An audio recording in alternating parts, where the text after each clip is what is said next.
Hello, magandang umaga po. At dito na naman tayo sa bago namang mga napakalaking balita para sa buong bansa. Ang pinakamalaking balita po sa ngayon ay iyon pa rin ang usapin patungkol sa pagkabagsak ng isa sa mga span ng tulay dyan sa Kabagan, Santa Maria, Isabela. Itong tulay pong ito ay napakahaba. Ito ay tatawid sa Cagayan Valley, Cagayan River. So ang halos 1 kilometro ang haba. So tinagurian pa nga ito na the longest bridge sa buong bansa. Ang problema lang ay na noong na February 27 at nabagsak ang isa ang isa sa span ng tulay, ang sahig ng isang span ng tulay. So hindi naman buong tulay ang nabagsak. Sa span na 'yon, I'm supposed to be thinking na third to the last na span kung manggaling sa kung saan nanggaling po ang truck. Okay? So ngayon, may pagsisisi sa truck. Okay, nais kong i-discuss sino ba talaga may kasalanan dito, pero more or less, kailangan natin pugutan siguro ng ulo ang may kasalanan dito. Kahit na sabihin natin walang death penalty. So, ano ba ang equivalent cost nito? Ang total cost po kasi ay 1.3 billion pesos. So kung i-divided by 10 mo, 120 million kada isang span.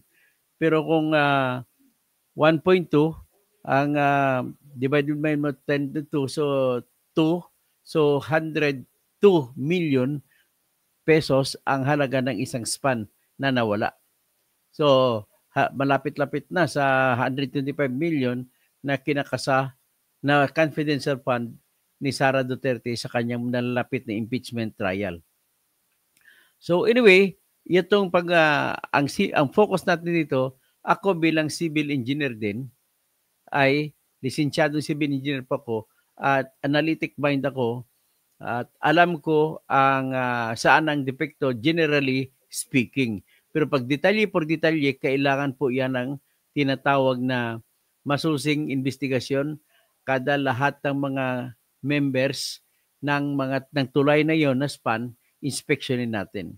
So, ito naman tayo ngayon at ito po ang ating programa at like and share ninyo at imbitahin niyo pong inyong mga kamag-anak at mga kababayan na tangkilikin itong ating programa kasi ito na lang ata yung programa, ang programa ko ang nagsasabi na lang ng totoo at tamang analysis sa mga detalye na totoo. So, yan po tayo sa ngayon. So, magandang umaga, LB Tumaob. Have a blessed Sunday. Si Jelly Robles, a blessed Sunday also. So, naimbag bigat kada kayo amin. Sa mga kabalin ko, mayap aabak. Sa mga Bicolano, kung saan nagsimula yung bunyog, ay maray na aga. Sa mga Katagalugan, magandang umaga. Sa lugar ng papuntang Visayas, sa Samar, Leyte, at saka Biliran Province, maupay nga aga. Sa papunta sa Cebu naman, at saka Negros Oriental, Siquijor, Camiguin, maayong buntag. Sa Bohol, kung saan nanggaling ang aking asawa, ay sa mga kamag-anak namin dyan sa Talibon at saka Bien Unido, ay maadyong buntag. Dadyon ka mo sa Bohol. Tapos dyan sa Surigao, papunta ka pag unang probinsya mapupuntahan mo galing sa Visayas, galing sa Leyte, ay yung Surigao. So sa Surigao, Maradyaw nga aga sa inyo hurot. Tapos bababa ka doon sa Agusan, sur, norte, at saka papunta ka ng Cagayan de Oro, papunta ka na ng Misamis Oriental at Misamis Occidental at Lanao del Norte, Iligan, Lanao del Sur. So maayong sa mga Cebuano diha o Ilonggo nga Bisaya po ang salita ay maayong buntag kaninyong tanan. O lalo na diyan sa Misamis Occidental, dyan sa bayan ng Bonifacio na kung saan ay si Mayor andyan ang kalaban ni Gobernador Uwaminal, maayong buntag ka rin yung tanan diha. Sa Zamboanga, Sibugay, Norte at Sur, maayong buntag. Sa mga Ilonggo dyan sa Zamboanga, maayong aga. Sa mga Chabacano, Buenos Dias, mi amigos, mi amigas in Zamboanga, Hermosa. Tapos papunta naman tayo sa sa Davao, the whole of Davao region, the Oriental, the Oro, Occidental, tsaka Del Sur and Del Norte at City. Maayong buntag kaninyong tanan. Maayong buntag po sa akong higala mga kabunyog Jeffrey Cabigon diha sa Davao del Norte. At magandaan maayong buntag din sa aming kasamang kabunyog si Leo Millares sa Davao City. So, sa papunta ka ng South Cotabato, halo na dyan ng Ilonggo at Cebuano. Sa mga Ilonggo, maayong aga. Sa mga Cebuano, maayong buntag. May mga papunta ka naman doon sa Barm, Bangsamoro Autonomous Region in Muslim Mindanao, Mapia, Mapita, langon sa inyo, sa mga Maranao, sa mga Pakat, mga Maguindanao, Mapia, Mapita, Mambo. Sa mga Tausog, diyan sa Sulu, sa Basilan, sa Tawi-Tawi, marayo may naat sa inyo. Okay, so simulan tayo. Ang usapin natin ay nangyayari po ito sa buong Pilipinas. Itong pagbagsak ng tulay. So, ngayon, ang ating unahin muna natin presenta yung balita. Ng bagong tulay na nagkokonekta sa bayan ng Santa Maria at Cabagan sa Isabela. Iniimbestigahan na ng DPWH Region 2 ang dahilan ng pagbagsak ng tulay na ginastusan ng higit 1 bilyong piso. Nagbabalita at nagseserbisyo sa Isabela, si Harris Julio. Harris. Jeff, ayon sa DPWH Region 2, bumigay ang ikatlong span ng bagong tulay na may 60 metrong haba mula sa bahagi ng Cabagan. Puspusan ang kanilang investigasyon sa dahilan ng insidente at humingi na sila ng tulong sa Bureau of Design at Bureau of Construction. Pero isa sa tinitignan ang pagdaan ng dump truck na may kargang boulders, malalaking bato. Kasamang nahulog ang naturang dump truck, 2 SUV at 1 motorsiklo. Nasugatan ng 6 na individual kabilang ang 2 bata, ang isa sa kanila ay sakay ng motorsiklo at nagtamo ng severe injury. Hindi naman nadatnan ang driver at pahinante ng dump truck na kalaunan ay sumuko rin sa pulis. Nagsimula ang konstruksyon ng bagong tulay na may habang 990 meters noong 2014. Sinasabing sumailalim pa sa retrofitting ang tulay dahil umano sa nakitang depekto at nakumpleto nitong February 1, 2025. Naging instant attraction din ang tulay dahil sa arkong disenyo na nilagyan pa ng mga pailaw. Sa ngayon, nagsisilbing daan ang lumang overflow bridge. Kaserbisyo mo sa Isabela, Harris Julio para sa Teleradyo Serbisyo at Radyo sa East 30. Para sa may init na balita sa loob. Ulitin natin para maintindihan natin. Ulitin natin. Ang bahagi ng bagong tulay na nagkokonekta sa bayan ng Santa Maria at Cabagan sa Isabela. Iniimbestigahan na ng DPWH Region 2 ang dahilan ng pagbagsak ng tulay na ginastusan ng higit 1 bilyong piso. Nagbabalita at nagseserbisyo sa Isabela, si Harris Julio. Harris. Jeff, ayon sa DPWH Region 2, bumigay ang ikatlong span ng bagong tulay na may 60 metrong haba mula sa bahagi ng Cabagan. Puspusan ang kanilang investigasyon sa dahilan ng insidente at humingi na sila ng tulong sa Bureau of Design at Bureau of Construction. Pero isa sa tinitignan ang pagdaan ng dump truck na may kargang boulders, malalaking bato. Kasamang nahulog ang naturang dump truck, 2 SUV at 1 motorsiklo. Nasugatan ng 6 na individual kabilang ang 2 bata, ang isa sa kanila ay sakay ng motorsiklo at nagtamo ng severe injury. Hindi naman nadatnan ang driver at pahinante ng dump truck na kalaunan ay sumuko rin sa pulis. Nagsimula ang konstruksyon ng bagong tulay na may habang 990 meters noong 2014. Sinasabing sumailalim pa sa retrofitting ang tulay dahil umano sa nakitang depekto at nakumpleto nitong February 1, 2025. Naging instant attraction din ang tulay dahil sa arkong disenyo na nilagyan pa ng mga pailaw. Sa ngayon, nagsisilbing daan ang lumang overflow bridge. Kaserbisyo mo sa Isabela, Harris Julio para sa Teleradyo Serbisyo at Radyo sa East 30. Okay. So, ito na yun. Bago ko umpisa ng analysis ko, ay magbabati muna ako. Sa kay Jelly Robles, LB Tumaob, pagkatapos kay Lorenzo Mercurio. Hello, Dr. Kausing. Kalahati ng pundo niyan, malamang ninakaw. Rolando, Jerry Topiano, Rodi Rigios. Tapos, Lord Jesus Christ, please get rid of all corrupt government public officials. Noelle Clemente, ang congressman na humingi ng 40% ang dapat pugutan ng ulo. Tapos, Polo Carpio, imbestigahan muna at alamin magkano ang SOP. Tapos, Romel Bingson, naimbang bigat, Dr. Engineer Toto Kausing, dapat na talagang mapanagutin ang mga kinaukulan dyan sa gumawa ng tulay na yan. James Bautista, good morning, Dr. Toto Kausing, dapat kasuhan ang mga may sala. Andrew Cabalda, good morning po, Engineer Toto Kausing, God bless po sa inyong programa. Joseph Adams, talagang tulay na yan, substandard. Indio Lacuna, like. Tapos Andrea Gueco, watching from Japan. Tapos Joseph Adams ulit, dapat kasuhan ng panagot ang gumawa ng palpak na tulay at kulang sa tibay ng tunay, kawawa ang mga na-aksidente. Jim Ariopagita, magandang umaga. Dr. Engineer Toto Marilo Fabian, good morning.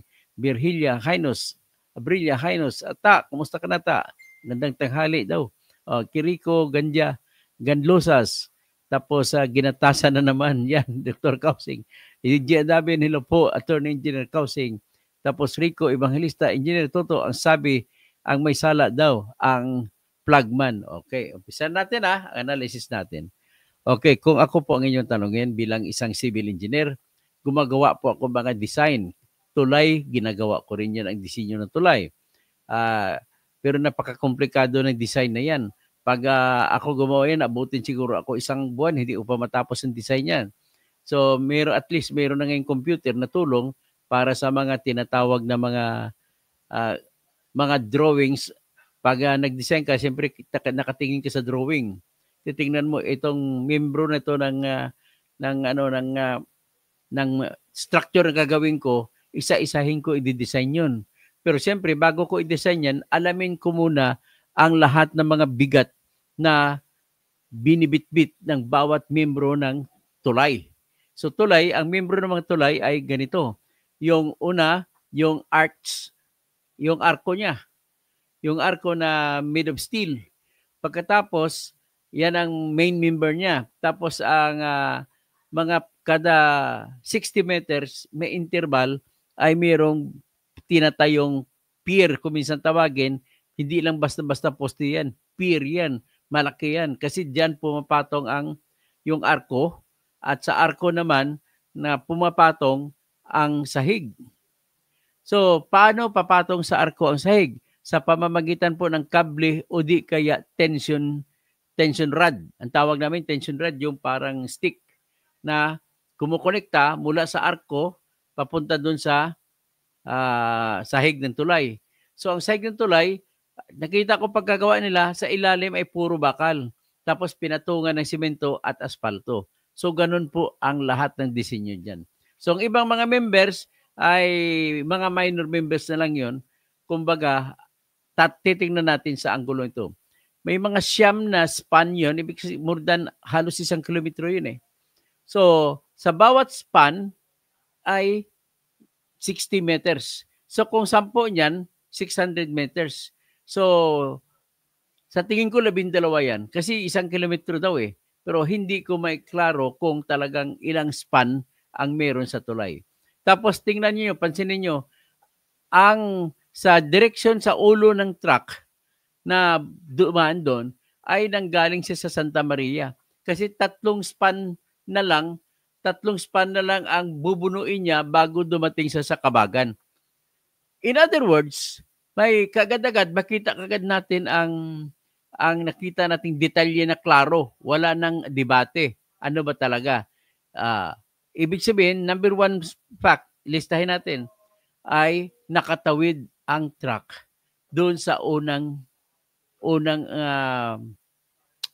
sabi natin, unang mga span bago mag last 3.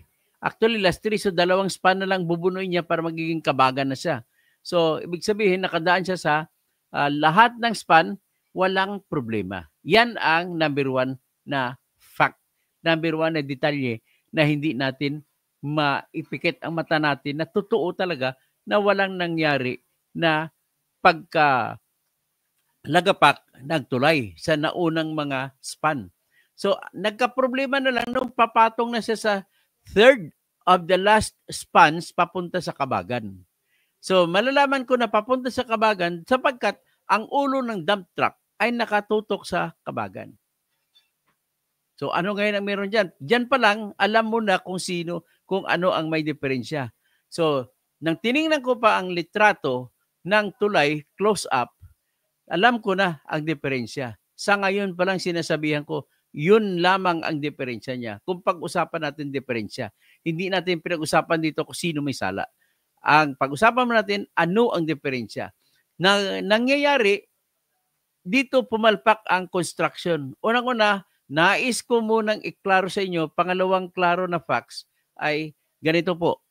By reason of my experience bilang civil engineer, at by reason of also of my knowledge as a civil engineer, and by reason of my faith in the procedure, how a design is being made, at dumadaan pa mo sa mga experts, hindi lang basta civil engineer gumawa niyan po. Gagawin ng mga civil engineers yan, ang disenyo, pagkatapos aprobahan po yan ng mga consultants, kasi magbibigay ng pundo yan, foreign government, hindi government, kundi foreign banking institution. So, pag magbigay sila ng pundo, titignan nila, hindi nila paumpisahan ang tulay kung hindi sila sigurado sa disenyo. So, ngayon, ang kukunin nila yon, may Doctor of Structural Engineering ang mga nag-examine dyan. So, kukuha sila, ang alam ko, marami ding Doctor of Structural Engineering sa Pilipinas. Pero usually, ang kumukuha ng doktor ay yung kung sino pumundo. Kung Korea ang pumundo, Korea din ang kumukuha ng kanilang sariling doktor sa structural engineering ang mag-inspect niyan. So ngayon, ang puntos ko lang doon sa disenyo ay hindi maaaring magkakamali ang disenyo. Okay? So saan po ang problema? Very clear kung dalawa lang naman ang aspeto ng trabaho sa pagsasagawa ng tulay. Unang aspeto, disenyo. Pag tapos ng disenyo, pangalawang aspeto ng trabaho ay i-implement, execute, itayo na yung nasa plano. So, klaro na, sigurado ako na ang problema ay nasa pagtatayo. Dito ngayon, notorious po yung Pilipinas. Kahit nga sa kanila ni Julie, dyan sa Agusan, pagtatayo ng tulay, kalsada, daming kurakot. So, ngayon, example lang, huwag na tayong lumayo. Ang mga kontraktor, dami ng kontraktor na kausap ko. Hindi ako naging kontraktor pagtapos ko nung nagtrabaho ako pagka civil engineering. Ang ginawa ko lamang, nagdisenyo lamang ako at saka nagtrabaho po ako sa Procter & Gamble, yung private company, dito sa Bitas, Tondo, sa Manila. So, yan ang mga boiler doon ako gumawa. Yung mga power substations doon, ako gumawa. So, ang boss ko doon, mga Amerikano. Ibig sabihin, sa pagpatupad po, pagpagawa ng tulay ang problema. So ngayon, kung titingnan mo na mula una, tapos hanggat dumating siya sa last 3 spans, ay doon lang siya bumagsak. So doon natin ang tutukan natin. Hindi ko na kailangan tingnan pa ang mga komplikado na pirma-pirmahan ng kontrata. Kasi kung pirma-pirmahan mo na kontrata, sa totoo lang, ay medyo doon ka na komplikado. Kasi nakita ko, hindi lang isang kontrata pala. Inaward dito sa RD Interior Construction. Tapos, nagsimula ang award sa kanya 2014 pa. So, ibig sabihin, tatlong administrasyon ng pagka-presidente ang dinaanan ng tulay na ito. Umpisa, 2014, inaprubahan ni Noynoy Aquino. Tapos, 2015, nag-umpisa ang unang pundo. So, ibig sabihin, paumpisa na siya. Tapos, nag-umpisa ang unang pundo na pinaka-umpisa ng tulay sa aking initial na investigasyon ay kay Duterte nagsimula. So, kapag simula ni Duterte, hindi pa natapos ang natapos na pala yung panahon ni Duterte, ay hindi pa rin tapos ang tulay. So, yung sigurado ko last 3 stages or last 3 spans ay sa panahon na po ni BBM. So, kaya nga, 2022, June 30, pumasok si BBM. So, 2023 June, first year niya, walang nangyari sa tulay. 2024 June, pasok na, hindi pa rin natapos yung tulay. So, ibig sabihin, grabe ang mga delay taon-taon ang binilang mo sa mga pag-aantala ng construction ng tulay na yan. So, ngayon, na sinabi nila, ayon sa kanila, February 1 ay natapos ang lahat. So, ano ang cost ng delay? Unahin natin anong cost ng delay. Ayon sa kanila, sa report nila, at ayon na rin sa mga kontrata na nakita ko, binasa ko yung kontrata, ay nagkaroon ng retrofitting and strengthening. Ano bang ibig sabihin mo ng retrofitting? Ang retrofitting po ay retro. Ibig sabihin, tapos i-fit. Retro, ibig sabihin, babaguhin, bagong trabaho. Ibig sabihin, yung unang paggawa ay nagkaroon ng depekto. Hindi ko alam kung saan doon may depekto. But then, dahil sa sigurado ako na doon lamang bumagsak, doon na lang titingnan natin depekto kung ano ang depekto. Hindi ko na titingnan yung naunang mga span. Ang ibig lang po sabihin, it is fair enough na walang depekto sa unang mga spans. Dito lang nagkaroon na problema. So, ano ngayon ang depekto niyan? Ang nakita ko pong depekto ay yung, kung makita nyo mamaya, ipakita ko sa inyong litrato, ang dahilan po ng pagbigay, ang pinaka-culprit, pinaka-umpisa ng lahat at pinakadahilan, kung tawagin namin sa legal yan, ay proximate cause. Anong ibig sabihin ng proximate cause? Yan po yung cause na nag-umpisa na kapag nag-umpisa yan, kahit ano pang gagawin mo, tutuloy-tuloy yun sa damage. Yan ang proximate cause. So, kumbaga sa basketball, kahit na pagpasa mo ng bola at nabitawan mo, pinasa sa'yo, tapos hindi mo nasalo, ang proximate cause yun ay hindi mo nasalo, kaya tumuloy-tuloy ang bola palabas ng court. So, turnover. Tawag ng referee, turnover. Balik sa kabilang player, kabilang team. So, yan po ang ibig sabihin ng proximate cause. Ulitin natin. Halimbawa, ako po ay basketball pa rin para mas madali. Pumasok ako pinasa ko, nilabas ko bola, pinasa ko sa isang kasama ko. Pagdating sa isang kasama ko, natanggap niya bola, pag-dribble niya ay naagaw ng kalaban. So, ang proximate cause doon, yung pag-dribble niya na madali siyang maagawan. So, kaya naagaw ng kalaban, kaya nakascore ang kalaban. Ibig sabihin, pag naagaw, ano na yan? Kumbaga, the rest is history. Yung ganang tinatawag dyan. So, ang proximate cause dito po sa ating topic, ipapakita ko sa inyo litrato, ay makikita nyo talaga. Anong proximate cause? Ang proximate cause po yung steel rod. Akala ko nga, kable ang ginamit. Steel rod. Ang steel rod, nakakonect sa arko sa taas. Ang arko kasi hindi nasira eh. Ibig sabihin po, matibay ang arko. Hindi nasira ang arko. At hindi rin nasira yung sinasabi ko nga ni dalawang pier o poste na pinapatungan ng arko. Kung hindi nasira ang pier at saka arko, ibig sabihin walang problema po sa pier at saka arko. Tama yung disenyo ng arko. Ang tanong na lang, tama rin ba pagkagawa ng arko? Kung ako tanongin mo, tama ang pagkagawa ng arko. Hanapin natin ngayon ang mali. Okay. Ang disenyo po ng tulay, ladies and gentlemen, hindi po kagaya sa paggawa ng bahay. Ang paggawa ng bahay kasi may pustika, simento. Tapos may biga yung beam. Kung sa English pa, diyan sa beam papatong mga sahig natin, ang bahay natin. So yung beam na yan ay nakakonect yan sa poste sa kabila at saka poste sa kabila. So pag ginawa namin yan, ang tinatag namin yan fixed. Ibig sabihin, bakit fixed? Kasi nakadikit siya. Kung bubuhusan mo sa simento, dikit yan. Naka-L lagi yan. Kahit baliktad-baliktari mo, naka-L talaga na yan. Nang ibig naman sabihin, kapag lagyan mo ng bigat dito sa taas, ang tendency niyan, hatakin niya pag gano'n ang poste. Pero ang tulay po, iba po ang disenyo yan. Ang tawag ng mga engineer diyan, simply supported. At halimbawa, ganito, example ko lang yung ano ko, cellphone ko.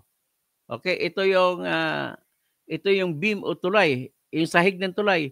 Pag ito yung beam na pinapatungan ng arko, ay papatong lang dito. Ipapatong lang namin yung ano diyan, yung tulay, yung sahig ng tulay, nakapatong lang.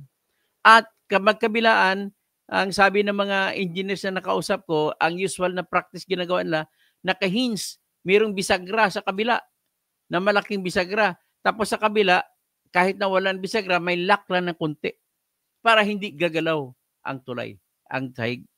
So ngayon, ibig sabihin, ano lang ba nasira? Ang nasira lang dyan ay yung sahig ng tulay na nahulog. Nahulog siya. Bakit nahulog? Pero hindi naman nasira yung arko. Hindi nasira yung pier kung saan nakapatong ang dalawang arko.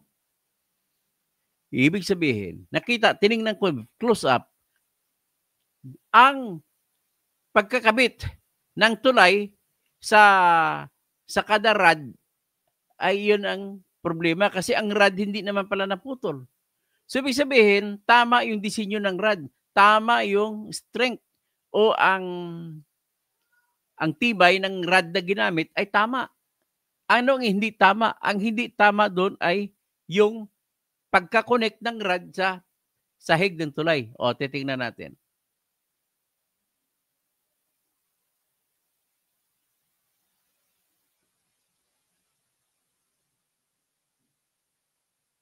Sana ba yun?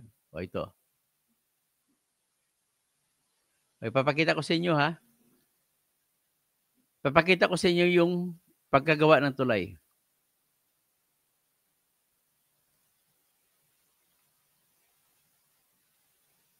So, yan po yung tulay. So, kung titingnan natin, kita mo, ang arko. Ang nakita mo may kabilya sa arko, yan lamang po ay balot lamang yan. Pero ang kabuuan ng arko ay steel, bakal po ang ginamit. Kaya, paano lang, pang dekorasyon na lang yung simento na nilagay. Meron siyang dito nilagay na reinforcing bars at babalutin niya ng simento para maganda tingnan. Yan po, ito po yung arc na nagbibigay, nagsusuporta sa sahig. Tingnan mo naman ang sahig. Ang sahig niya ginawa nila ay mga bakal din. Oh, mga bakal na yan ay nakadugtong sa arko sa pamamagitan ng rod. Nakita niyo bang rod? Oh. Siguro nakita niyo yung rod. Oh. Yan po ang pagkadisenyo. So, hindi naman ako maniwala ng disenyo ng rod na ginamit, malaki oh. Kumbaga, kung titingnan mo, ikumpara mo sa hawak ng sa kamay ng mga trabahante, o tingnan mo, ikumpara mo yung laki ng rod, kumpara mo sa kamay ng mga trabahante. O kalahati ng kamay ng trabahante, yun ang ganun kalaki ang rod. So, ilang rod ang meron dito? 1, 2, 3, 4, 5, 6 ata o 5. So, tingnan natin sa ibang litrato. So, ito naman po ang pagkasira na.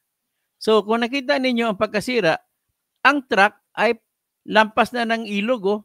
Ang ilog sa gitna, pinanggalingan niya doon siya nanggaling sa kabila ng ilog. So, ito, papaahon na yung truck sa kasunod na span. Nakita niyo yung span ng isa, bitin? Okay, close up natin. Ayan, oh. Kita niyo yung truck, sasampa na sana sa kasunod na span, hindi nakasampa. Dito ay bumagsak na kagad. So, kawawa, may inuba ata ito. Tapos isa, may SUV pa na isa nakasunod. At ang sa balita, may motor pa dyan na nakamotor, nahulog din. So, nasa ospital sa ngayon. So, iyan po ang nangyari. So, tingnan nyo, ang connection ng ang rod hindi naputol. Tingnan mo, ibig sabihin, tama yung kapal ng rod, steel rod na nilagay. So, ilang rod meron siya? Isa, sa isang span, sa kabilaan, sa isang kabila, 1, 2, 3, 4, 5, 6. O tama ako, 6 nga bilang ko kanina. So sa kabila, 6 din. So ang ibig sabihin, ni isang rad wala ka nakita na naputol. Tama po ang disenyo ng rad. Tingnan mo ang, wala tayo sa kaliwa, sa may dump truck tayo magsimula. Anong rad ba dito? Ang unang rad dito sa dalawang rad na sa tabi ng dump truck ay hindi naputol. Saan ang natanggal? Natanggal siya sa connection niya dun sa tulay. Ibig sabihin, ang connector ng rad na ito papunta sa tulay, iyan may problema. Okay? Ibig sabihin, yun muna ang bumigay bago bumagsak ang tulay. So pangalawa, sa pangalawang linyada ng rad, ang rad dito na pangalawa, ang sa kabila ng truck, sa kanan ng truck, ay ang rad na ang connection sa itaas sa arko ang natanggal. So connection pa rin ang problema. Tapos sa kabila naman, sa kaliwa ng dump truck, ang connector naman sa tulay, na sahig ng tulay, mula sa arko, ang problema. So pangatlo, na grupo ng rad, na pares ng rad, sa connector naman papunta sa sahig ng tulay ang diferensya. Natanggal eh. So pang-apat, dito sa connector naman sa kanang banda bahagi ng truck ay natanggal sa connector niya sa sahig. Sa kabila, hindi mo na makita yung rad. Ibig sabihin, dalawa ang problema dito, yung connection sa rad at saka connection ng rad sa sahig at connection ng rad sa arko. Ngayon, pang-5 na grupo ng pares ng rad, pareho naman sa taas na connection sa arko ang natanggal. So pang-6 ay sa dulo sa likod ng dump truck na pinakahuli, o pang-6 ay nasa ilalim, ang connection naman niya sa sahig ng tulay ang problema. So nakita nyo na? So ganun po ang very clear dito. Titingnan natin sa iba. Diyan makita mo, ang natawid ng dump truck, bilangin natin ilang arko. 1, 2, 3, 4, 5, 6, 7, 8, 9. Nakatawid siya ng 9 na arko na. So, pang-10 na. So, ibig sabihin, pang 600 meters niya na ito. Ganon ka lapad ang ilog doon. So, ang tatawirin nila, kukuntiin lang, papuntang Kabagan dito sa kung saan nasira banda ang span. Sa kabila, yan ang Santa Maria. Tingnan natin kasunod na litrato. Yan, close up ng truck. Nakaharap ang truck doon sa bandang Kabagan yan. Titingnan mo ngayon ang connection, ang connector sa itaas ng rad na to na dapat nakakonekta ito sa sahig ng tulay. Hindi na, natanggal siya. Ibig sabihin, ang connector ay may problema, pero nakita mo ang rad, buo pa. So, ito naman, palaki natin. Yan. Yan. Ibig sabihin, matibay ang sa taas. Nagalaw din. Pero ang sa ilalim naman, hindi naman naputol yung rad. Ang connection niya sa sahig ng tulay ang problema. So, yan nakita niyo yung dump truck. Makasampa na sana siya. Yung hindi pala Innova ito, pasensya na. Mukhang Nissan nata ito. Hindi ko maintindihan kung ano yan. So, parang Toyota rin. Ano ba ito? Parang Innova nga. So, ito naman, makita mo, ay klaro na ngayon ang mga connectors natin, ang connection sa connector sa may problema. At dito naman sa kabila, ang connector sa itaas ay wala, natanggal. So, ibig sabihin, poor connection ang problema. Kasunod. Dito tayo tingin tayo papuntang Santa Maria. Halos makita mo rin ganun din, mga connector din ang problema. Ibig sabihin, ang rad ay tama. Tama yung tibay ng rad na nilagay. Yan naman, sa malayo ang tingin. Kahit anong tingin mo, pareha na ang konklusyon ko ay patas lang, fair sa katotohanan. Ito ngayon, ito naman ang nakita mo yung sahig ng tulay dito na putol.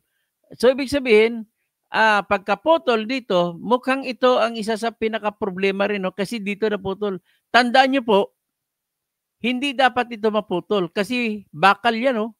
Bakit naputol dito sa sahig ng tulay na dito banda? Palakihin natin ng kanya. Analysehin natin.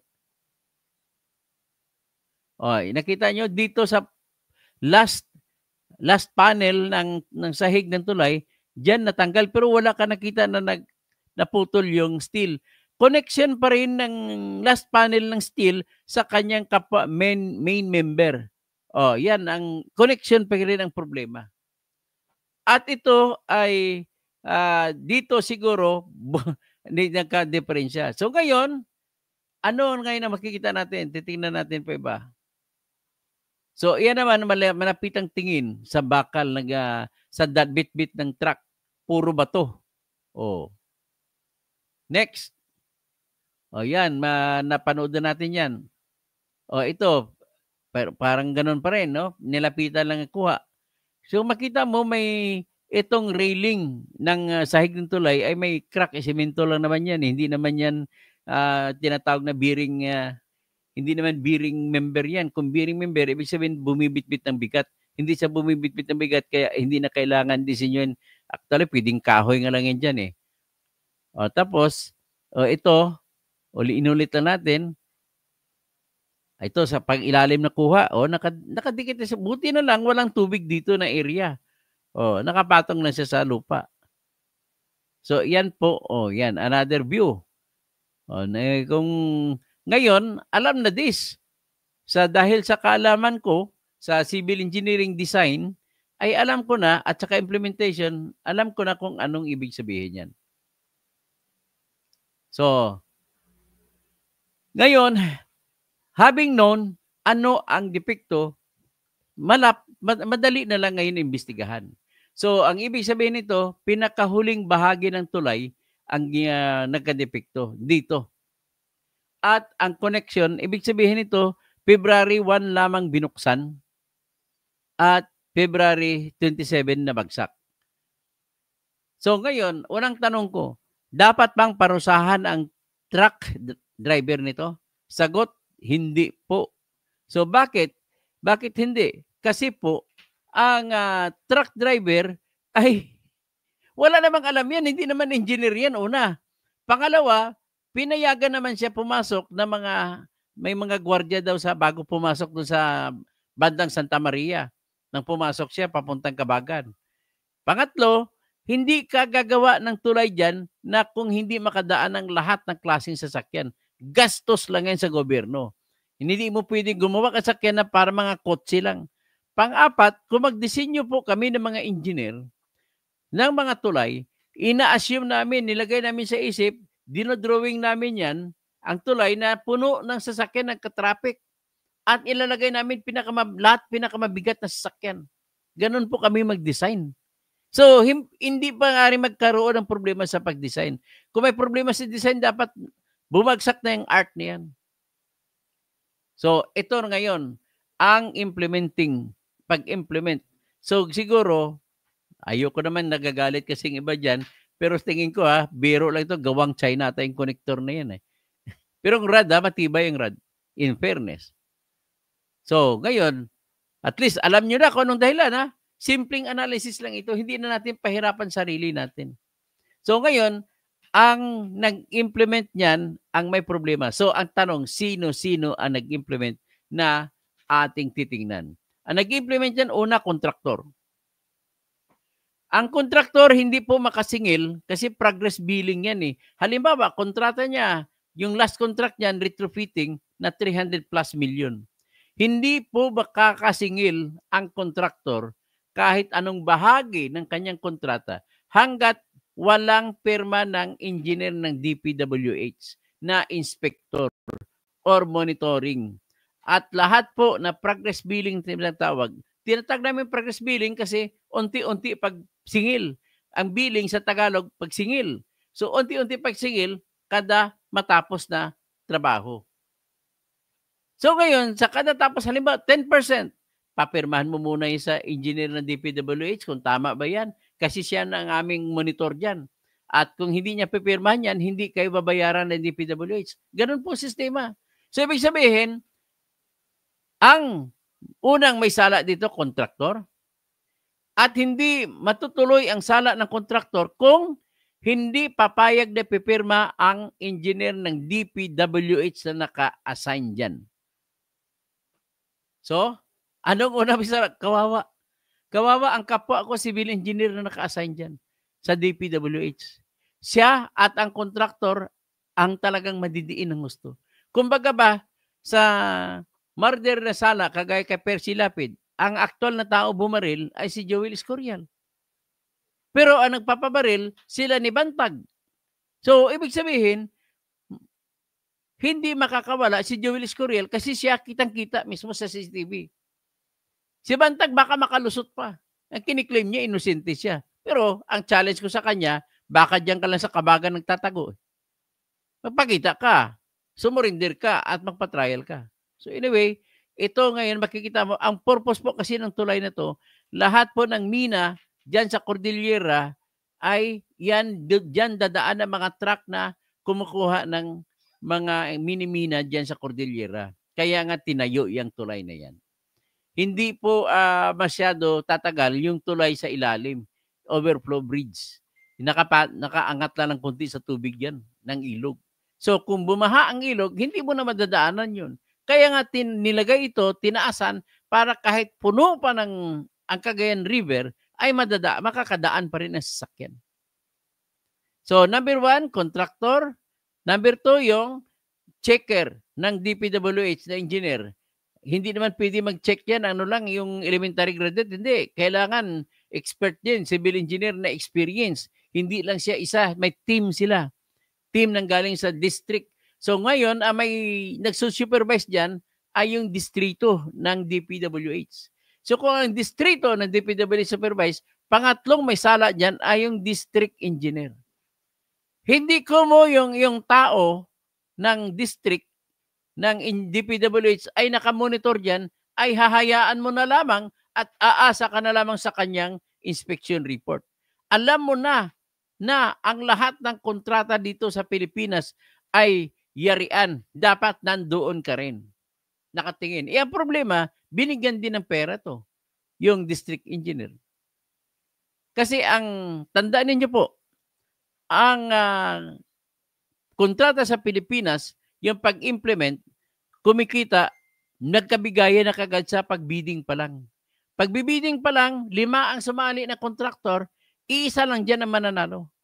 At tandaan mo, ang lahat ng kontraktor ay nagkaintindihan na yan, sikreto lang yan. Kahit na may parusang kulong ang pagkukutsaba. Nagkukutsaba na yan, sikreto lang.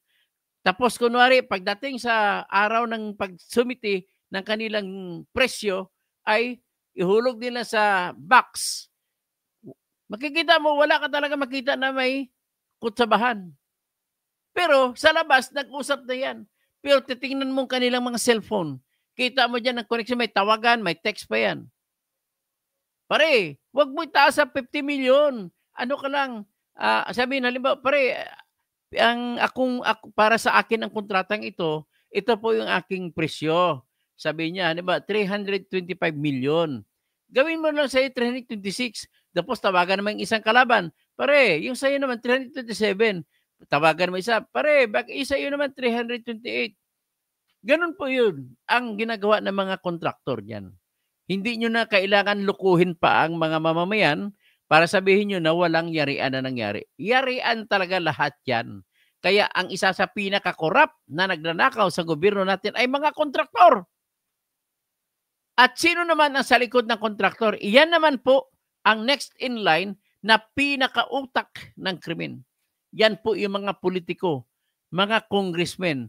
Kasama dyan ang congressman na pumirma sa impeachment ni Sara. Yan ang malaking kinita dyan. Siyempre, tanongin mo si Gobernador, sino bang gobernador ng Cagayan? Ay, Isabela. Kumita ba dyan Gobernador Isabela? Maari, pwede. Kasi yung mga congressmen, takot din yan. Tatakot din kay gobernador yan. Kaya mayroon din si gobernador. Ngayon, ang mayor ng Kabagan at mayor ng Santa Maria, kumita rin ba yan? Sasabihin ko, oo. Bakit? Kasi hindi sila magbibigay ng mayor's permit sa pagtatayo kung hindi sila bibigyan ng pera. Ganun lamang po yan. Oh, tapos sino pa may kasalanan dyan? Eh di siyempre, yung regional director na siyang may immediate na supervision na sa control sa district engineer at saka yung engineer na nag-inspection sa pagsasagawa. So ngayon, ang problema pa natin sa sistema dyan is wala tayong independent checker sa kada bili ng kontraktor. Kasi ang problema natin sa kontratang ito, lahatin mo ng kontrata. Pag binigay mo na sa isang kontraktor, ang kontraktor na bahala mamili ng lahat ng materialis na bibilhin niya, basta kay ang interesado lamang ang DPWH sa tapos na. Interesado lamang ang DPWH sa kung in-inspection ng kanilang tao ay ayos na. Hindi sila nagmo-monitor kung saan sila kumuha ng materialis. Yan ang isa pang problema na nakikita ko na dapat kahit na pumirma pa na ang kontraktor ay dapat siyang bumili kung saan man siya bibili ng materialis, pero dapat isama sa batas natin, hindi na kailangan sa ibatas yan, kundi iutos na lamang sa DPWH na mula ngayon, lahat ng kontrata sa pag may panalo ng kontraktor, ang kontraktor ay magsumite ng kanyang project of purchase. Ipakita niya kung saan siya bibili ng materialis. Ipakita niya at ipacheck mo na sa tinatawag na quality control test muna bago ipasok.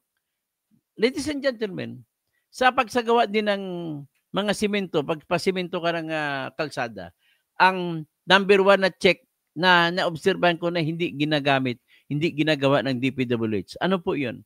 Ito yung check para masiguro na yung kalidad ng simento na nilagay ay tama. Halimbawa, usually sa Class A na timplada ng simento, 1:2:4. Isang bag ng simento, idugtungan mo ng 2 bag na buhangin at 4 na bag ng graba. So 1:2:4. Ngayon, kung yan ang timpla mo, kailangan tama rin ang paglagay ng dami ng tubig.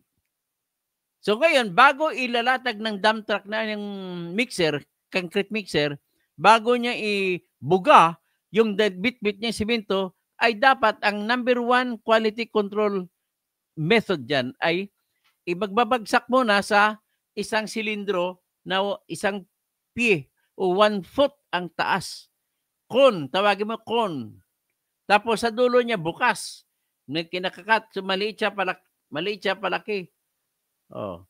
Yun, papasukan ng simento. Pag napuno, baliktarin mo, ipatong mo sa lupa ang cone, tapos tanggalin mo ang cone. Tak! Pag tinanggal mo ang cone at umusos, bumagsak ang simento, kailangan hindi siya babagsak ng sobra sa 1/4. So, halimbawa, 1 foot ang taas. So, dapat hindi siya bumagsak sa more than 3 inches. Kasi in 1 foot, there are 12 inches. So, 1/4 ng 12 inches ay 3 inches. So, kailangan hindi siya sumobra sa 1/3 kasi kung bumagsak siya, more than gumawa ng 5, ibig sabihin, 2 bagay lang yan. Matubig o kulang ang simento na nilagay. O ginawa nila isang simento, 4 na buhangin, tapos 8 na kan o gawin sabihin lang 6 na bato. Yan po ang hindi ko maintindihan bakit nakakalusot yan. At sigurado ako po na hindi na isagawa yung unang testing sa mga concrete pouring ay makikita mo naman sa mga kalsada natin. Hindi pa tumatagal, 1 taon pa lang may makikita kang crack. 2 buwan pa lang, iba pinakamatindi. 2 buwan pa lang, 1 buwan pa lang tumatakbo, tricycle lang dumadaan. Nakikita mo may mga buhangin na lumalabas. Yan po ang ebidensya na kulang ang adhesive, kulang ang simento na nilagay. So, ibig sabihin, gagawa kung ako sana naging senador, na kung nanalo, ay marami akong pwedeng gagawin dyan na para maiwasan na yan. Yung pag-implement. Sa pag-implement ang problema.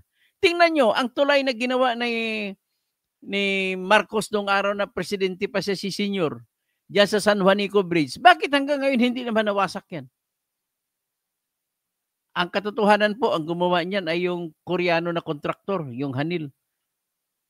Siyempre, pag ang kontraktor, sila ang nagpipinance, ay hindi sila papayag na mayroong depekto.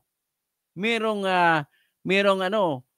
ang panahon lang, kagandahan lang sa panahon ni Marcos Sr. ay hindi nakikisali ang mga politiko. Wala pa silang alam tungkol sa paano magkapera sa mga construction. Kundi ang nangyayari noon, sad to say, may corruption din si Marcos Sr. Paano? Ito po, kaibigan niya po ang lahat ng supplier sa buong Pilipinas.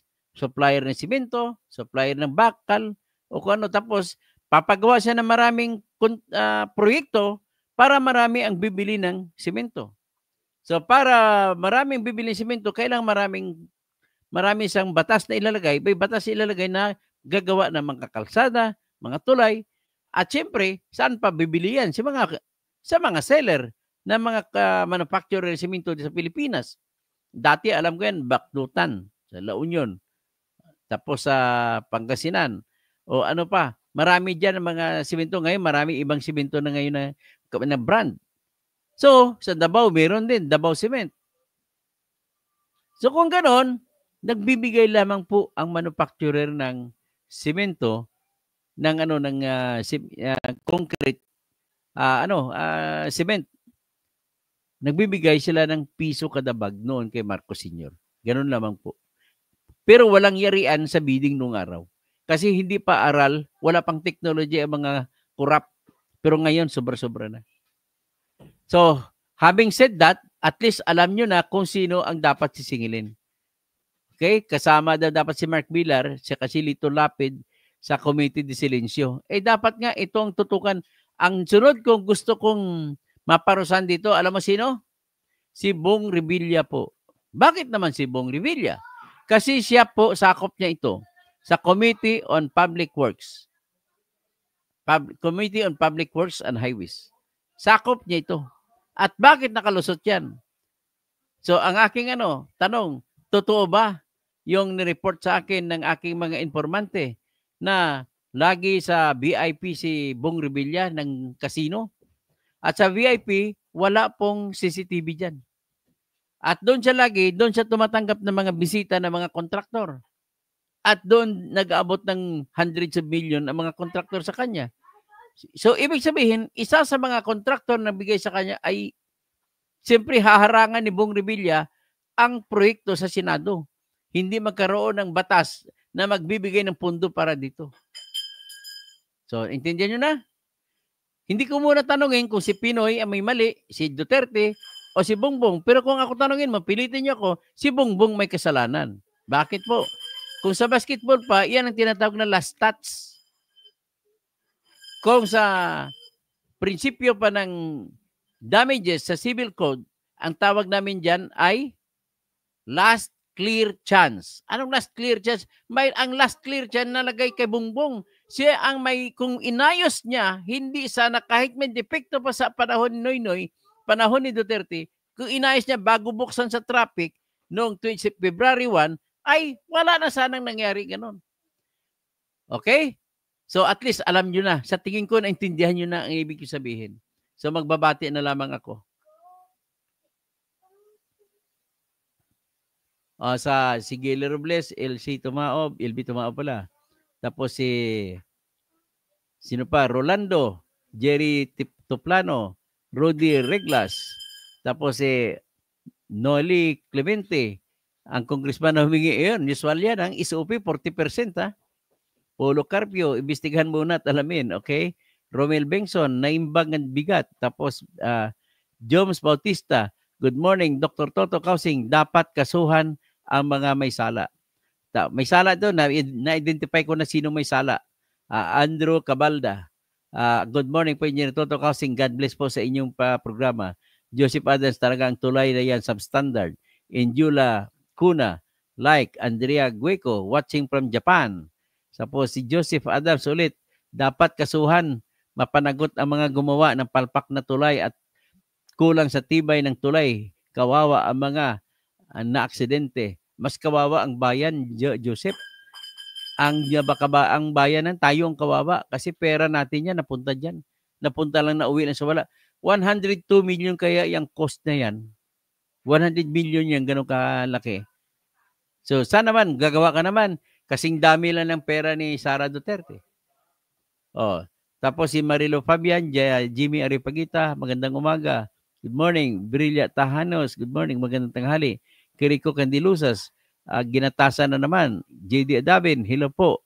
Rico Evangelista, Engineer Toto, ang sabi ng mga ang may kasalanan daw ang flagman. Walang kasalanan po flagman doon. Wala rin kasalanan ang driver.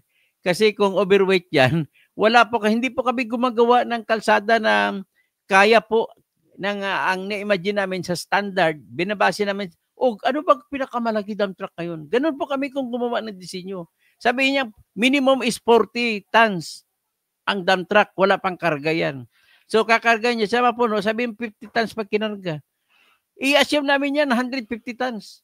So hindi yan masisira. Walang kasalanan ang truck driver diyan. Kawawa naman yun. Yung asawa niyan siguro na umiiyak na sa ngayon. Yung anak pa niya siguro noon ay baby pa, wala pang maibiling gatas. Ay nako. Rico Evangelista, Engineer Toto, ang sabi na may kasalanan daw ang walang plagman na.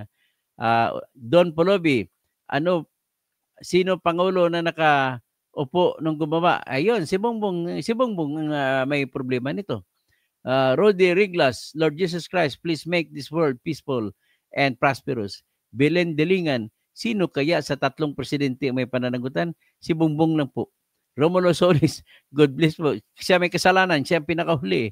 Tapos pag inusisa na bandang huli, saka mo na lang malaman kung may papel si Digong at saka si Noynoy. So Anthony Yubienko, good morning po Dr. Engineer Toto, watching from Cavite City. Louis Venco, sayang ang pinag-aralan ng engineering yan. Baka sa rekto nabili ang diploma, hindi bali milyonaryo na siya. Sayang ang pangalan mo. No more contract, may kaso ka pa. At matanggalan pa ng lisensya ang engineer dito na pumirma. Anton, kay BBM project na yan. Hindi, yung kandulo, Anton, yung dulo kay BBM. Tapos yung nauna, doon kay Noynoy. Yung sa gitna, kay Duterte. So, Joseph Adams, ang mga gumawa na yun dapat imbestigahan. Antonio Buensuceso, mabuhay. Joseph Adams, nakatawid ang mga sakyan para sila ay di mahirapan kung tatawid sila sa tubig. Alan Rodan, magandang tanghali. Idol Atty. Toto sa Danau at Iloilo, gumuho din, di ba? Hindi ko naalala kung may gumuho doon. No, Nelson Loses, ibig sabihin kung may gumuho doon, talagang talamak na talaga tayo lahat. Kahit sino maging engineer, maging contractor, talamak lahat. Kahit sinong politiko upo mo, talamak lahat. Ganun lang kasimple. Pati lalo na yung dito, yung pumirma sa impeachment ni Sara. Talamak lahat yun. Nelson Loses, Simply Lalaine, good morning po, Katoto. Leopoldo Timbang, kay Digong niya ang gawa ng tulay na kurap. Ay, hindi naman. Adpir naman kay Noynoy tsaka kay Digong. Ang pwede mo sisihin si Bongbong kasi siya ang pinakahuling presidente. Kasi may obligasyon siya na i-check ang lahat na nagawa sa dati bago niya bigyan ng go signal na patatawarin ang mga sasakyan. Or Casitas, Felipe, hindi lang pugutan ang kontraktor pati ang mga namumuno ng DPWH. Sa tingin ko baka may sala pa dito si Mark Villar kasi siyang sekretary ng DPWH noon, ginawa yung sa gitna. So Polo Carpio, sana po ang construction inspectors. Sino ang construction inspectors niya po niyan, Polo Carpio, ay mga DPWH na engineers. Julita Maranan, kickback ang alin. Ayun, kickback pangalan pala. Helen Baguio, good morning po, Senior Doctor. Toto Kausing, Carlito Pontiveros, sabuatan niya ng kontraktor at tauhan ng DPWH sa Coracot. Sunny Day, Led Viga, nagiging hilaw ang paggagawa dahil sa korupsyon. Zone Radar, kasuhan ang mga kontraktor at pugutan ng ulo ang may hawak ng project. Nelson Aberin, that is one of the faces of corruption in the government. Wala tayong malayong mararating sa ganitong uri ng gobyerno. Tapos, Drawback Vibranium, malagnaw ang simento, hindi napag-iwanan ng malaking peraso sa road support. Tapos, Marilo Fabian, kurakot kasi ng left, kurakot to the right, kaya hindi successful at safe ang ginagawa. Please practice honesty Yun, honesty is still the best policy until now. Ibig sabihin, mali din yung engineer. Mali, pinayagan nila eh. Dapat hindi na pinayagan kumolikta itong kontraktor. Build, build, build, at kill, kill, kill. Pinagsama ang build, build, build, tsaka kill, kill, kill. Danilo Thailand, Blessed Sunday, Engineer Dr. Toto Bunyog, and Causing and Family. Arodanos Aliaga, bumigay ang girder. Ang girder, bumigay dahil ang konektor na bumigay unang bumigay. Siyempre, pag bumigay unang konektor, babagsak. Pag nakita bagsak, ang girder, wasak din ang koneksyon ng problema. Kaya koneksyon na sa dulo, yung girder na gano'n. Hindi kaya kulang pundasyon. Sa pundasyon po, walang problema. Nakita nyo, walang sira yung pier o poste. Nakita nyo na walang sira yung arc. Balireser na. Sana kuha kayo ng detailed connection ng rad. Maghanap tayo ng detailed connection. Hanapin ko ang design ng connection kung paano. Bakit yung arko hindi bumagsak? Ibig sabihin, matibay, matama ang pagkagawa sa arko. Terminal 1, papayag ang McCoy admin sa panawagan mong yan, Atty. Causing, pero yung mga contractor ni Digong, sakali, actually, contractor na gumawa niyan, ay isang contractor pa ni Ninoy Aquino. Ninoy, yung contractor na RD Interior Construction. Yun po. Simula sila nang gumawa hanggang ngayon kay Marcos. So, Ardanas Aliaga, workmanship ang diferensya. Tama po kayo. Engineer Diba, dapat may dagdag na poste sa gitna. Wala nang poste sa gitna kasi disenyo na talaga yan. Tapos, drawback, imbis na poste, ang magsuporta yung connector. Kaya lang connector na not disconnect. Ibig sabihin, may parte na mahina kasi nakatawid pa. Yun lang parte na yun na talagang masama pagkagawa. Ma-zoom ba yan? Connector plate, hindi natin dapat papuntahan doon. Talagang kukunan litrato, i-zoom ang connector plates. Drawback, vibranium, ayun na. Polo Carpio, sana kuha kayo ng detail connection ng rad sa beam slab. Okay, hanap. Mag-request ako ng tao kung sino ang tao sa Isabela. Puntahan sa site, kukunan yung litrato close up ang connector at saka yung rad ang connector na parte sa rad at saka connector parte sa sahig ng tulay. Dapat malaman kung sino ang contractor sa project na yan. Ang contractor po si RD Interior Construction. Yan po. D. Kung kailan nasa lupa na saka bumagsak. Sally Soy. My opinion is the connection of suspension rods to bridge arc and deck floor are lack of stiffener plate. Siya, pwede mo isasabi ganun ng hypothetical na opinion na nangyari. Tapos drawback vibranium, bolt connector. Hindi lang basta bolt yan. Malaki-laki yan, marami yan. Simply lane. Imagine, 1 billion mahigit ang nasayang sa dami ng pinagdaan ng admin. Nakakagalit. Region 4, mabuhay ka, Atty. Causing. Baka sobrang bigat ang parte na yan ng tulay. Pare-pareho lang naman eh. Makita mo, walang pinagbago. Ang bigat ng sahig ng tulay. Sa ibang span, parihas din. Selen Bagyo, dapat imbestigan o dapat may managot na pagkurap ng boot ng tulay. D, substandard yung materyales sa bandang connector. Aling parte ba yung retrofitting? Hindi natin alam kung saan sila nang retrofit. Kung ako naman tanungin nyo, D, ang retrofitting, kunwari lang yun na may retrofitting. Pero wala. Para kumita na naman sila sa kontrata. So, Rene Garban, feel na feel ng mga Pilipino, mga katibalian ng gobyernong bangag. Antonio Grino, good evening, General Toto Causing. Drawback, vibranium, kulang sa bolt nilagay dyan. Imbis na 10, ginawang 5. So, tsaka nakatawid yung truck sa na malayo. Drawback, vibranium, contractor natin at engineer inspector. Tama ka.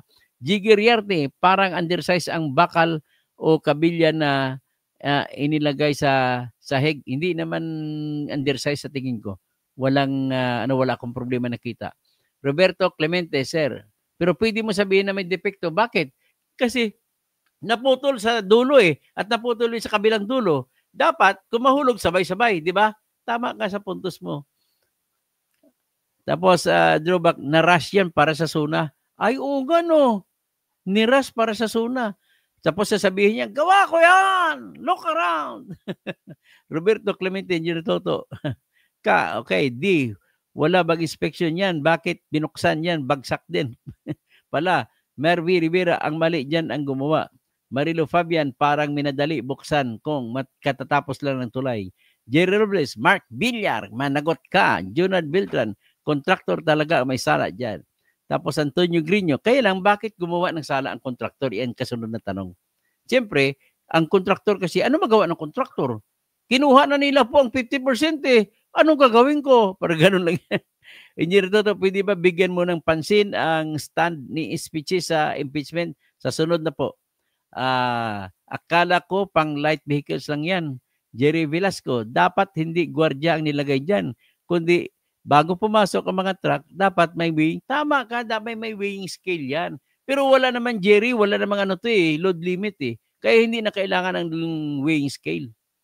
Ang weighing scale, kailangan lamang yan kung may load limit ang kalsada. Kagaya sa NLEX, SLEX, may load limit sila. Rogelio Leonida, corruption yung dahilan sa palagay ko. Kaya malaki ang gusto nilang budget sa DPWH. Madali ninakaw. Kaya di ba natandaan nyo, tinanggal ang budget para sa PhilHealth, dilagay sa DPWH, pero flood control projects naman lahat.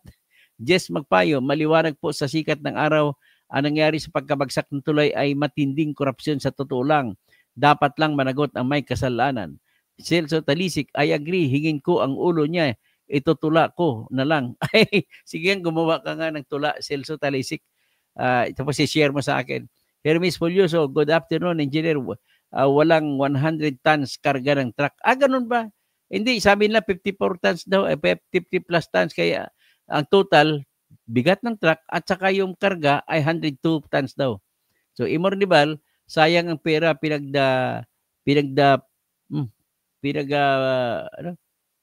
pinagpagalan. Okay, Reste Merillo, dapat may makulong. Virginia Palisok, hello sir. Perni Pinto, Terminal 1, lahat ng mga sisi dyan kay digong nyo. Bakit? Binuksan yung babagsak din. Dapat may inspection muna. Vicente Ferrer, iabulis ng DPWH. Damo project, wala human. DPWH, daming project, walang tawag H sa Tagalog, ang human. Lahat ng infra project, mga foreign contractors na ang gumawa. So, tama, sa Vicente Reyes, taga Capiz, Roa City. Drubak Vibranium, hindi dapat binuksan yan, pero dahil nabuksan, ang kasalukuyan admin ang may problema niyan. Last touch, kumbaga sa basketball, si BBM.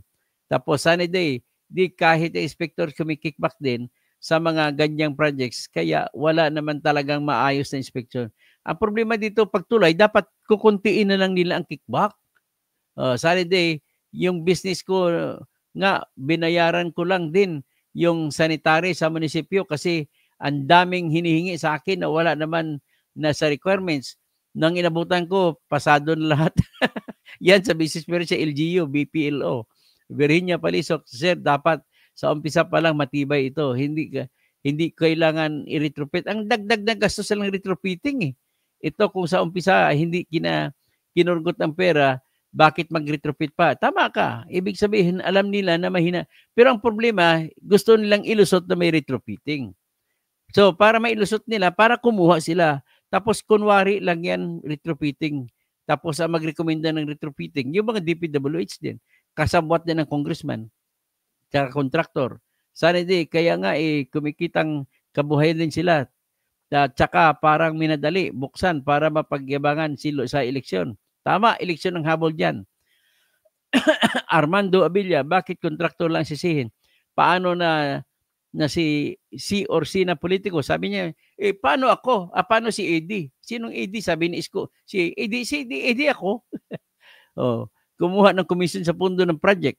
Rogelio Leonida, bayan namin sa substandard mga kalsada kasi pamangking gobernador at congressman at anak, board member, anak, yung municipal engineer, hindi sumusuporta sa kanyang eleksyon, personal, pinalitan ang kamag-anak. Jason Mondar, saan yan boss? Sa Kabagan po. Kabagan, Santa Maria, Nueva, Isabela Province. Manuel Tutop, tahimik nga, kandidato, 1.2 billion buwis ng bansa. Anyari. Cassandra Daisy, bakit tahimik si Villar na dating Secretary ng Public Works and Highways? Jess Magpayo, sayang lang ang pera ng bayan bago pa yung tulay na yan. nasira agad. Jason Mandap, Marilo Fabian, Rolando Lerma, Jason Mandap, di matibay ang arko, bali ang konektor. Tama po kayo. Di ba Japan gumawa? Dapat Japan. O sa San Juanico Bridge, Japan ata. Jagger Yarte, sino dyan ang mananagot at ano dyan ang katungkulan ni Mark Villar? Siya pong sekretary si Mark Villar noong panahon ni Digong. Sunny Day, tapos Res Carrion, Marilo Fabian, Bing Valderrama, si Pinoy po ang presidente, maganda ginagawa niya sa panahon niya. Kaya lang nadugtong dumaan kay Duterte, dumaan kay Marcos. Marilo Fabian, busy pa si Bong Revilla sa Budots dancing. Jagger Yarte, huwag niya iboto si Budots na yan. Siya ang number one, isa sa pinakasisisi ko dito. May tinatag ng overseeing power ang mga senador. Hindi niya tinitingnan pala. Overseeing tinitingnan eh. I was just thinking about Bong Revilla. Binuksan kasi sa panahon ni PBBM at di naman in inspection.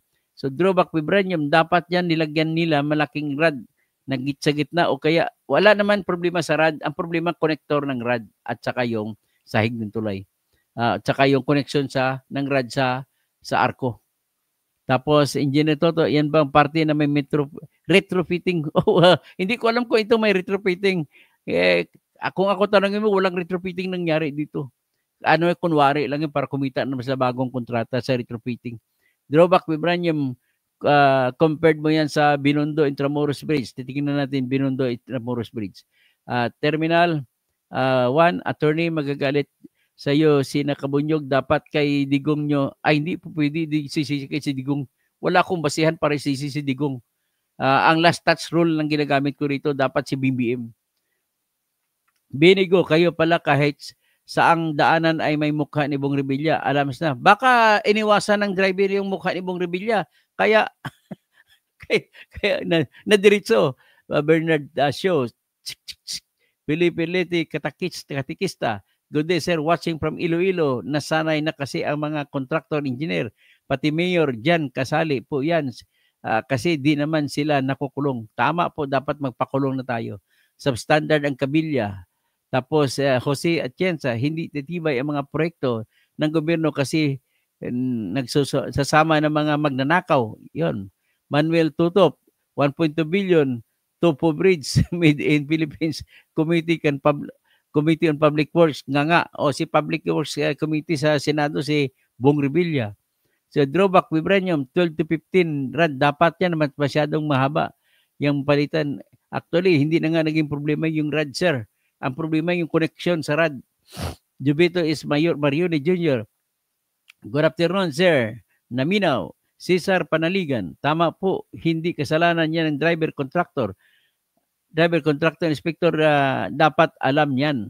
Drawback, vibranium, tapos Jomar Samson, sasayawan ka lang ni Bong Revilla.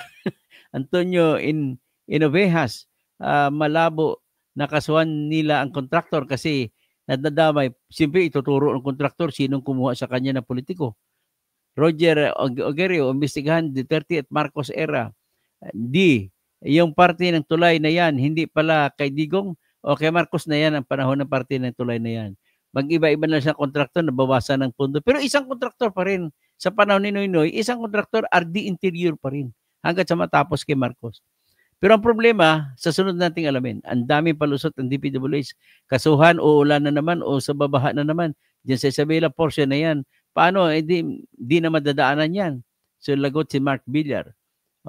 Nathan, meaning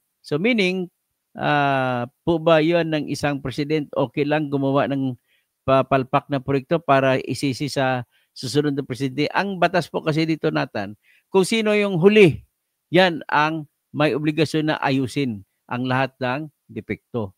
Kung hindi niya naayos, sa kanya sisi ng lahat. Ganun lang simple. Parang basketball yan. Kung sino last touch bago lumabas ang bola, siya, ayan ay may sala. Jomar Samson, hindi sasagot si Mark Villar kasi tahimik lang siya. O tama ka. Jovito is Marione, lasaw na simento. Actually, walang simento problema dito. Ang problema ay rad. Okay? So, bakit binuksan? Wala bang testing? Ayun, wala silang testing ata. Bernard Shaw, yung contractor kung lalaki, dalawang ulo niya, pugutan. Dalawang ulo rin. Mga DPWH official na lalaki, pugutan din. Matrix, sa tingin ko lang, kulang sa poste. Hindi, wala po sa poste kulang. Hindi mo lang lagyan ng poste yun kasi sapat na yun. Kapalit ng poste, yun pong rad ang bumibitbit ng bigat. Mga rad. Tapos Maynard Salviejo, sigurado gigawing scapegoat yung mga truck driver. Jomar Samson, Jigger Yarte, baka substandard and steel, hanger.